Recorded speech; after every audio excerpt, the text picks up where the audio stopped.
Ever get that feeling like you're right on the edge of something big, some huge idea that could change everything, but you're not quite sure where to start digging? Yeah, totally. It's that itch to really understand something fascinating, to get down to the nuts and bolts, but without needing, years of study just to follow along. Right, exactly. And that's exactly the kind of space we try to create here. Today, we're going to dive into something that just might shift how you see, well, pretty much everything. Buckle up, folks. We're talking about the surprising power of your subconscious mind. And get this, its potential ties to the quantum world. Yeah, the quantum world. Sounds kind of out there, but stick with us. It gets really interesting. We've been looking at excerpts from this document, it's called, and I love this title. Warning Your Subconscious is More Powerful Than You Think with Quantum Proof. It does not disappoint with the title. No, it does not. And it lays out some really, really mind-bending concepts, but the one we're going to focus on today, the one that just grabs you, is the idea that your thoughts, yeah, those things you think all day long, might have a much bigger impact on reality than you ever realize. We're talking shaping reality here, folks, and it all comes back to, you guessed it, quantum physics. So to really lay the groundwork here, the source takes us way back to 1927, to the Solvay Conference. Oh, I've heard of this. Wasn't this like a massive gathering of the rock stars of physics at the time? Absolutely. I mean, Yeah. picture Einstein, Bohr, Marie Curie, all in the same room, debating the very nature of reality. I mean, come on, how cool is that? Like the Avengers of physics. Right. And what came out of all those intense discussions was the Copenhagen interpretation. Which, if I remember right, totally flipped the script on how we understand the universe, at the smallest level, right? Exactly. The source really drives this point home. It was a huge shift away from that classical Newtonian view of the universe as this big, predictable machine. Okay, so what did it say instead? Well, the core insight is that at the quantum level, the level of those tiny particles that make up everything, things don't behave in that nice, neat cause and effect way we're used to. Yeah. Okay, so what do they do? Instead of being in one definite state, these particles, these building blocks of matter and energy, can actually exist in multiple states at the same time. Multiple states at once. Yeah. So, a particle can be here, A and D there at the same time? That's the idea. Yeah, it's called superposition. Imagine flipping a coin and it landing on heads A and D tails simultaneously. Whoa, okay. My brain's already starting to hurt a little. But here's where it gets really wild. This state of multiple possibilities, it doesn't last forever. The source points out that the very act of observation, just by looking at a quantum particle, forces it to choose one state. So, our observation, our consciousness, makes it real. Exactly. It's called the observer effect. And it suggests that consciousness isn't just some passive bystander in the universe. It actually plays an active role in shaping reality. Crazy, right? Yeah, so just by paying attention, by observing, we're collapsing those quantum possibilities into a single defined reality. I mean, that's huge. It is. Think about where in your own life, just by bringing your awareness, your focus, you could shift something from potential into reality. Okay, I need a visual here. I'm still trying to wrap my head around this whole multiple states thing. I get it. It's a lot to process. So think about Schrödinger's cat. Oh, yeah, everyone brings up the cat. Right. It's a classic for a reason. The source uses it to illustrate this whole idea of observation being so crucial. Yeah. You've got a cat in a box, right? Sealed up. And there's this radioactive atom in there that has a chance of decaying, which would trigger a mechanism that's not good for the cat. Right, not good at all. So until we open that box and observe, the cat is in this superposition. It's both alive and dead at the same time. Yeah, it always freaks me out a little. It's supposed to. It's a thought experiment meant to show how wild this idea is, that observation changes things at a fundamental level. And the source points out that some physicists, like Eugene Wigner, even propose that consciousness itself might be the missing piece of the puzzle for understanding quantum mechanics. Okay, so if just looking at a tiny particle can change its state, what about our own thoughts? I mean, they seem so internal, so private. Could they be like those quantum particles existing in all these possibilities until we focus on one? The document poses that exact question, and it's a really profound one. If consciousness can collapse quantum states, could our thoughts, our intentions, also have a kind of quantum effect? Okay, but how could thoughts, something that seems, intangible, impact the physical world like that? Well, the source hints at some really cool cutting-edge research that suggests it might not be as crazy as it sounds. There are increasing signs that the probabilistic behavior of those quantum particles, the randomness, mirrors how neurons, the brain cells, communicate. So there could be some kind of quantum link in how our brains work. It's an emerging area of research, but the possibility is incredibly exciting. It makes you wonder, are our thoughts really just contained within our heads, or are they having a more subtle but real influence beyond our skulls? I love where this is going. Okay, so the source then lays out this totally mind-blowing idea, the quantum brain. It basically says that the quantum computations happening in your brain every second, right now, could be more powerful than all the supercomputers on the planet combined. I know, right? It's a huge claim, but it comes from a pretty solid theory called orchestrated objective reduction, or ORCH-R, developed by Sir Roger Penrose and Dr. Stuart Hameroff. Okay, break that down for me a bit. So inside our brain cells are these tiny structures called microtubules. We used to think they were just like scaffolding, providing structural support. Like the beams holding up a building. Right, exactly. But Penrose and Hameroff suggest they might actually be acting as quantum processors. So like mini quantum computers inside each brain cell. That's the idea. And it all goes back to those core principles of quantum mechanics we talked about: superposition and entanglement. The theory proposes that these microtubules could be leveraging those principles to perform a massive amount of quantum computations all at once. Remind me again how superposition works in this context. Okay, remember that coin flip analogy? Superposition is like the microtubules existing in multiple computational states at once, like having all the possible calculations loaded and ready to go. Got it. And entanglement. Entanglement is like these microtubules being linked up in a way that their states are interconnected, so what happens to one instantly affects the others, even if they're physically far apart. So they're all communicating and working together instantly, like some kind of super network. Exactly. And the scale of this is mind-blowing. The source says we're talking about billions of quantum operations every single second happening within our brains. That's insane. And what's even crazier is that Penrose, he takes it even further, right? Oh yeah, he argues that consciousness itself isn't just some byproduct of neural activity, like a lot of neuroscientists believe. He says it actually arises from the collapse of those quantum states within the microtubules. So consciousness, our awareness, is fundamentally a quantum thing. That's the radical idea Penrose proposes, and it's a big shift from how we traditionally think about the brain. Okay, so what about entanglement within the brain itself? If different parts of the brain, different microtubules are entangled, couldn't that mean they can communicate instantly, regardless of distance? Absolutely.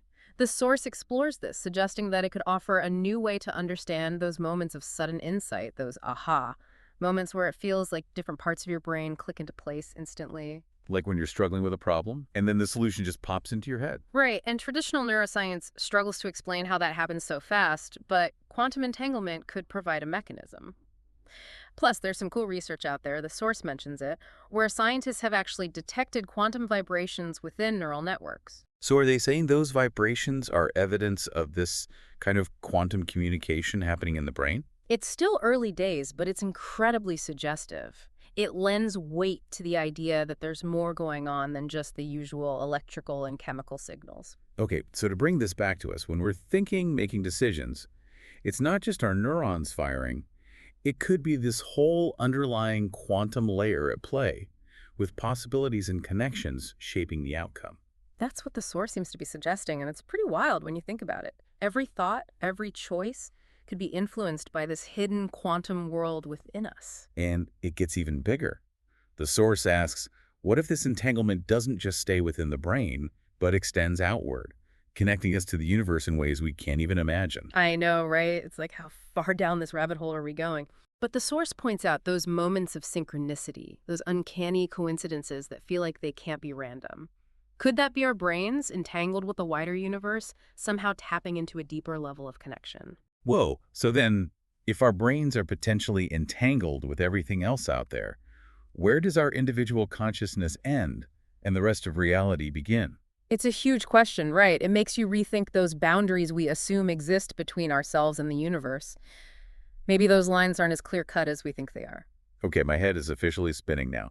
Let's take a break and come back to this entanglement thing, because the source doesn't stop there. It goes on to talk about entanglement beyond the brain, like between people and even living systems. You're right, we've only scratched the surface. Let's dive deeper into this interconnected world after the break. Right back after this. Welcome back. All right, where were we? Oh yeah, quantum entanglement, that spooky action at a distance, but this time, not just in our brains. Yeah, the source gets into entanglement between people, even suggesting that things like the bond between twins or those intuitive feelings about loved ones far away could have a quantum explanation. Exactly. And it starts by reminding us that scientists can now entangle macroscopic objects, things you can actually see, like little diamonds. Wait, so it's not just those tiny particles anymore? Nope, it's scaling up. Which leads to the question the source poses.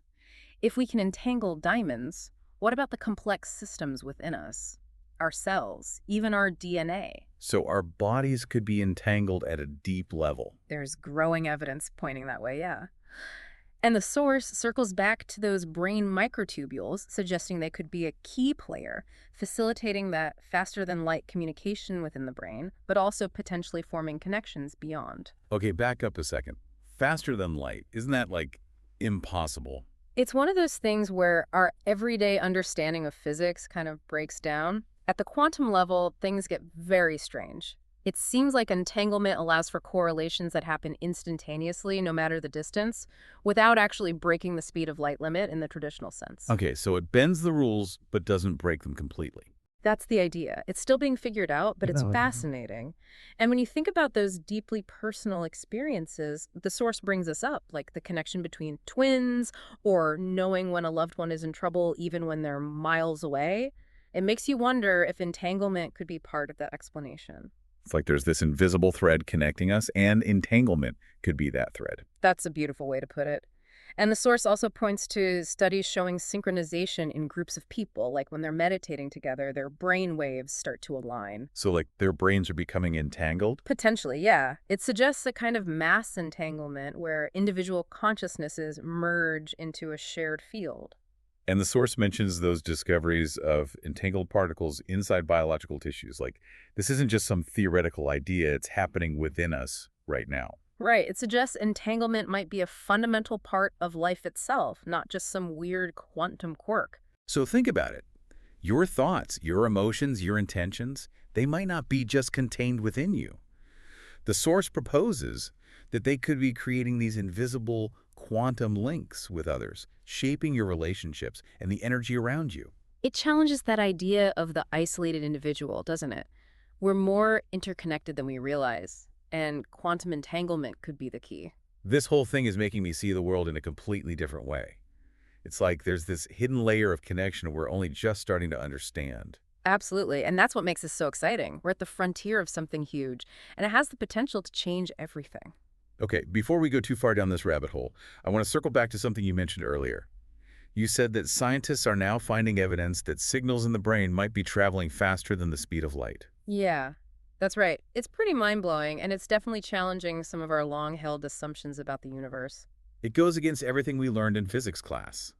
I mean, Einstein's theory of relativity says nothing can travel faster than light. And for a long time, that was considered an absolute truth.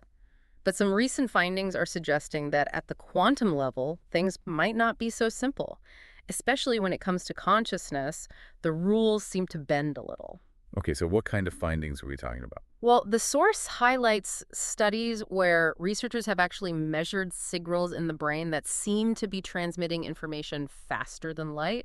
It's still early days, and there's a lot of debate about what it all means, but it's definitely shaking things up. That's incredible. So what could be happening? How could something travel faster than light? Some interpretations suggest that entanglement might be the key. It seems like entangled particles can influence each other instantaneously, regardless of distance, without actually transmitting information in the classical sense. So it's not breaking the speed of light limit in the way we normally think about it. So like a loophole in the laws of physics. In a way, yeah. Quantum mechanics operates by a different set of rules. The source mentions experiments with isolated brain cells that respond instantly to changes in their entangled partners, even when they're far apart. So even individual brain cells can be entangled. That's wild. It is. And it's not just brain cells. The source also discusses the discovery of entanglement within DNA molecules, where separated samples react instantly to stimuli applied to the other. So our very DNA could be operating with these faster-than-light quantum connections. It's a pretty mind-blowing concept, isn't it? It starts to break down the barriers between what we consider the biological and the quantum world. Totally. And it makes me think about all those times when I've just had a gut feeling about something, or I've thought about someone and then they called me out of the blue. The source talks about those experiences too, those moments of intuition or seemingly telepathic connections.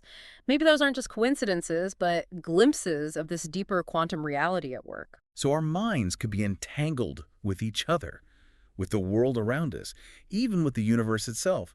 It's almost overwhelming to think about. I know, it's a huge shift in perspective, but Yeah. it's also incredibly empowering. If our thoughts and intentions can have such a profound impact, even on a quantum level, then we have a much greater responsibility for shaping our reality than we ever realized. I completely agree. Okay, so where do we go from here? What are the implications of all this for our understanding of consciousness and the future of humanity? Those are the big questions the source tackles next, and the answers might just change everything. Stay tuned, we'll be right back. Don't go anywhere. We've got a lot more to unpack. Okay, so we've established that things get pretty weird when we start talking about quantum entanglement, especially when it comes to the brain. But the source doesn't just leave it there. It goes on to explore the idea of entangled neurons and the potential for, well, what some might call telepathic connections. Yeah, telepathy. Yeah. That's where it starts to sound a little, I don't know, like science fiction or something. Yeah. I know what you mean. But think about it. Have you ever had a thought or an emotion that felt like it wasn't entirely your own?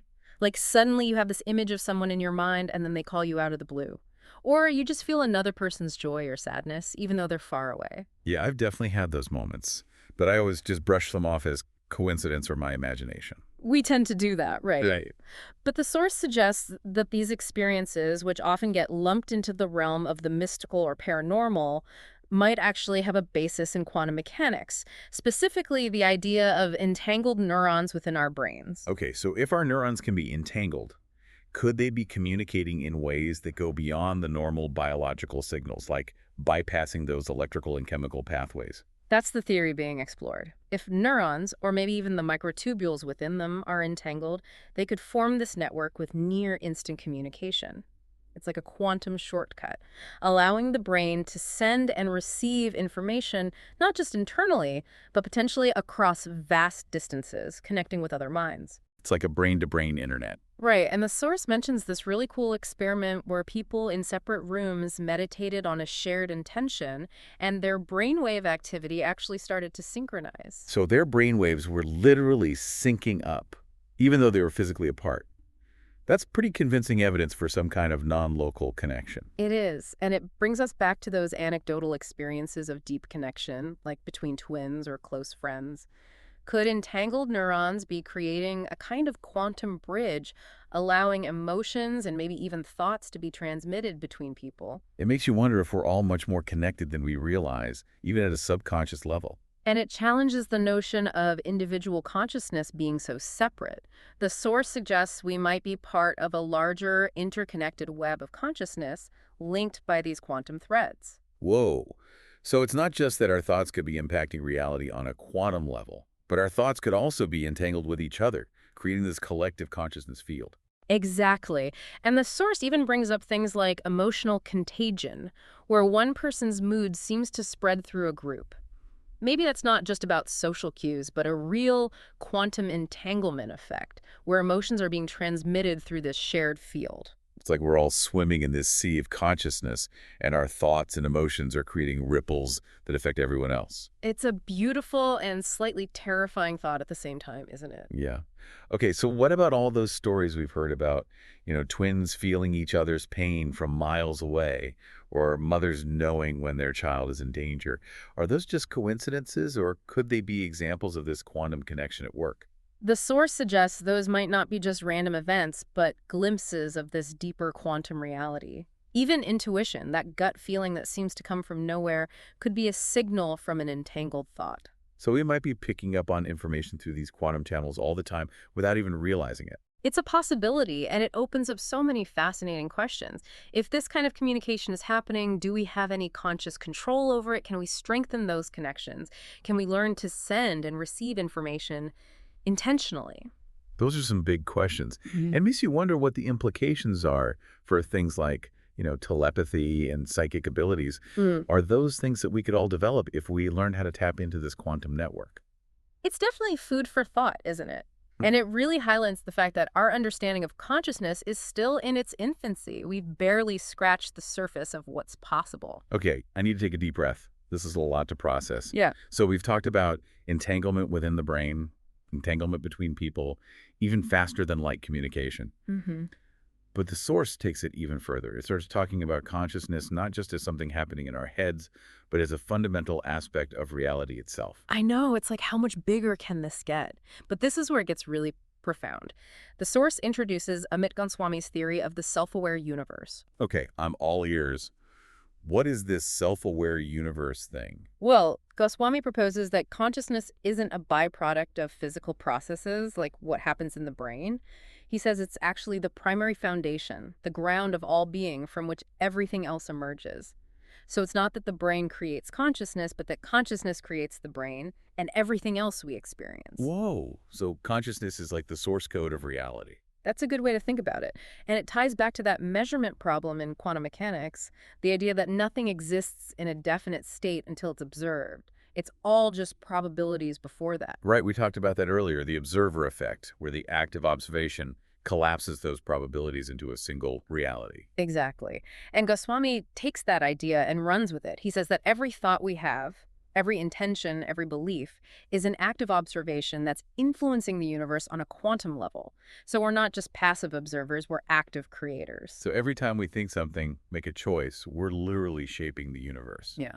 That's pretty heavy responsibility. It is, and it makes you realize the power of your own mind. The source emphasizes this, saying that we're not just separate from the universe looking in, we're part of it, and our consciousness is intertwined with the consciousness of the cosmos. It's like we're all individual cells in this giant universal brain. That's a great analogy. And the source mentions the Global Consciousness Project again here, with those random number generators around the world showing non-random patterns during major global events. It suggests that our collective consciousness is influencing the physical world in measurable ways. It's like we're all contributing to a global mind, and the energy of our thoughts and emotions is having a real impact. Exactly. And the source highlights practices like visualization, where you focus your mind on a desired outcome. If you're consistently holding that image in your mind, it could be that you're actually nudging the probabilities in your favor, using your consciousness to shape reality. So like the law of attraction, but with a quantum twist. Exactly. It's about aligning your consciousness with the possibilities you want to see manifest. And the source points out that it's not just about individual manifestation. Our thoughts and feelings also have a ripple effect on others, on the world around us. Entangled states of consciousness could be subtly influencing relationships, communities, even global events. It's that our individual consciousnesses are drops in the ocean, but together they create powerful waves that shape the entire sea. That's beautifully said. And the source talks about the power of group intention, those instances where coordinated thoughts and prayers seem to have tangible effects. It all points to consciousness being a fundamental force in the universe, something that can't be ignored. Okay, so what does all this mean for the future? Yeah. If consciousness really does have this kind of power, what does that look like in the years to come? That's the big question, isn't it? And the source doesn't shy away from exploring those possibilities. Let's dive into that next. All right, I'm ready. Hit me with it. We're stepping into the realm of speculation now, but it's informed speculation based on the incredible scientific discoveries we've been discussing. The source suggests that we might be on the verge of a major paradigm shift, one where quantum consciousness becomes a central part of our understanding of the world and ourselves. Quantum revolution. Exactly. And it's not just about science. It has profound implications for every aspect of our lives, from technology to spirituality, from healthcare to relationships. Okay, so what does this quantum future look like? Give me some specifics. Well, the source talks about the development of quantum consciousness technologies, things like devices that can enhance our focus, amplify our intentions, or even facilitate direct brain-to-brain communication. Brain-to-brain communication, like telepathy, but with technology. Yeah, it sounds crazy, but it's being explored. The source mentions that the Pentagon is reportedly looking into using entanglement for military applications, like allowing soldiers to communicate silently and instantly across battlefields. Okay, that's kind of scary. But if we can use entanglement for communication, what about healing? Could we use it to help people with mental health issues or even physical ailments? The source explores those possibilities too. It talks about research into using quantum entanglement to treat conditions like PTSD and anxiety, potentially by creating harmony and balance within the brain's neural networks. So it's like quantum therapy. That's fascinating. It is. And it's not just about fixing what's broken. The source also talks about the potential for consciousness enhancement, using technology to help us access higher states of awareness, boost creativity, and unlock our full potential. That sounds amazing. But doesn't it raise some ethical concerns too? Like, who has access to this technology, and what happens if it falls into the wrong hands? The source definitely acknowledges those concerns. Any technology this powerful has the potential for misuse, and it's crucial that we develop it ethically and responsibly. Okay, but if we can navigate those ethical challenges, the possibilities are pretty mind-blowing. Imagine a world where we can communicate telepathically, heal ourselves with consciousness, and unlock the full power of our minds. It's a bold vision, but it's one that the source suggests is within our reach. And it goes even further. It talks about the potential for creating a global consciousness network, where millions of people are connected through synchronized meditation and brain-to-brain communication technologies. A global mind. Like a hive mind, but in a good way. Right, exactly. A collective consciousness that could tackle global problems, foster peace and understanding, and usher in a new era of human evolution. It's a pretty inspiring vision of the future. But what about those big questions that quantum mechanics raises, like what is reality really made of? And what's our place in the cosmos? The source doesn't shy away from those deeper philosophical questions. It suggests that as we delve deeper into quantum consciousness, we're going to be forced to rethink our entire understanding of reality and our place within it. It's like we're on the brink of a new Copernican revolution, where we realize that consciousness isn't just a passive observer of the universe, but an active participant in creating it. Exactly. And with that realization comes a profound responsibility. We're not just along for the ride, we're co-creators of reality, shaping the world with every thought, every feeling, every intention. So what's the takeaway message here? What do we do with all this information? The source urges us to embrace this new understanding of our own power and potential. It encourages us to explore the depths of our own consciousness, to cultivate our intentions, and to connect with others in a spirit of unity and co-creation. It's a call to action, isn't it? It's time to wake up to the power of our minds and start consciously shaping the future we want to see. And it starts with each of us. The change begins within. As we learn to harness the power of our own consciousness, we contribute to the collective awakening that's already underway. It's a pretty exciting time to be alive, wouldn't you say? We're on the cusp of a new era, and the possibilities are endless. Absolutely. And the best part is, we're all in this together. The future is what we make it. And with our combined consciousness, we can create a world that's truly remarkable. So go out there and make it happen, folks. Until next time. Stay curious, keep exploring, and keep pushing the boundaries of what's possible. We'll see you on the next Deep Dive.